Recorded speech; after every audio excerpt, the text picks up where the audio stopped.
Good afternoon.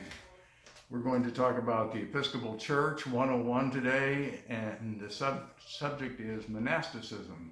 But first, I'm going to take off this mask because I'm the only one in the office right now, in my little bitty office at church, and my glasses are fogging up.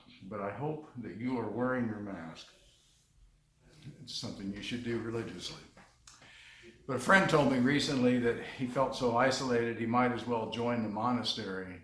So that's what got me thinking that maybe we needed to talk about what monasticism is, or what's sometimes called a religious movement. Britannica.com defines monasticism as an institutionalized religious practice or movement whose members attempt to live by a rule that requires works that go beyond the spiritual works of either laity or the ordinary spiritual leaders of their religions. Many world religions have monks, although Islam rejects monasticism and criticizes it. Wikipedia defines monasticism as a, quote, religious way of life in which one renounces worldly pursuits to devote oneself to spiritual work.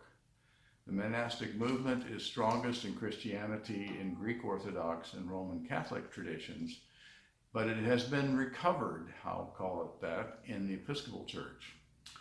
In the late 3rd century, individuals fled into the desert to get away from the sinfulness of society in the cities. They lived by themselves under very, very harsh conditions, and some of these, quote, desert saints were considered to be wise counsel like the much earlier Greek oracles.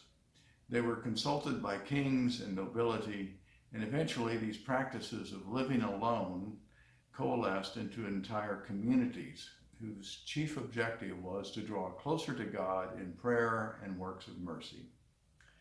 The founders of these communities developed written rules for living together. The Rule of St. Basil is probably the oldest that we know of, while the Rule of St. Benedict is the most widely used in many different monastic orders. Some people are surprised to learn that the Episcopal Church has monastic orders. The English crown under Henry VIII, back in the 1500s, needed additional funds. When Henry separated the Church of England from Rome and declared himself as, quote, the sovereign head of the church in England, he was faced with the problem of what to do with all the monasteries in England. The monasteries were much better organized in terms of farm and manufacturing labor than the rest of England, and so they were very valuable properties. Henry solved his insolvency problem by selling the monastic lands, which in turn put tens of thousands of monks and nuns on the street overnight. Little is written about their plight, but I suspect for most of them it was not a happy circumstance. 3 centuries later, in England and the United States, monastic communities began to form again as the Church of England and the United States went through a renewal called the Oxford Movement. While in seminary, I often walked a few blocks to 6:30 a.m. morning prayer in the Episcopal Monastery of the Society of St. John the Evangelist. Today we have a variety of different monastic orders and styles of communities in the Episcopal Church.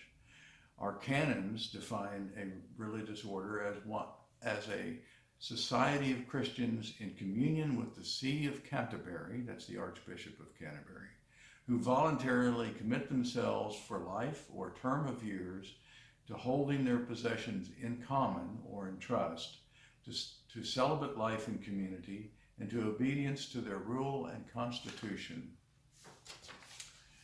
Thank goodness for the monks among us. They set a great example. God bless you.